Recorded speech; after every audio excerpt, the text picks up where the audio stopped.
Israeli teacher, anti-war activist, talking about what it's like for Israelis who are seeing what's done to Palestinians and what their reaction is. Knows clearly that if you dare to show the slightest sentiment towards the people of Gaza, if you criticize killing of innocent civilians, you will be politically persecuted. You will go through public shaming. You will lose your job, and in my case, be put in jail. I wanted Yikes. as many Israelis to know what is done on their behalf. Most Israelis don't know. Because Propaganda, the mainstream their media news. doesn't show. They wished me to die. They wished my children to die. They threatened to rape my daughter.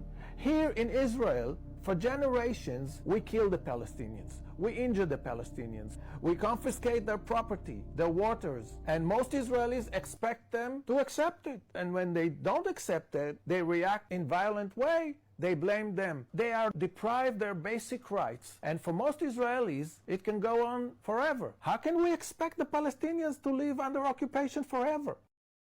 Yeah, that's very true. I mean, how can you expect them to be occupied forever? And how do you expect them not to resist when, you're an occupying force under apartheid and, you're committing genocide, war crimes?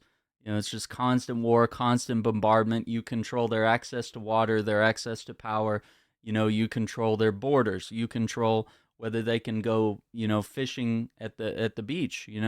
So from every angle, you are bombarding them with weaponry, whether it's shooting people that are fishing on the beach, whether it's bombarding them from the air with U.S. munitions, or rolling through with tanks and destroying the roads and destroying the buildings, and, soldiers with guns and shooting children and women and pregnant women and stuff like that. I mean, how do you expect them not to rebel? So I don't show you this to, feel sorry for, how bad Israelis have it if they choose to speak up. I think, if there is the right thing to do is never the easy thing to do. I think the right thing to do, you're always going to face opposition in times like this.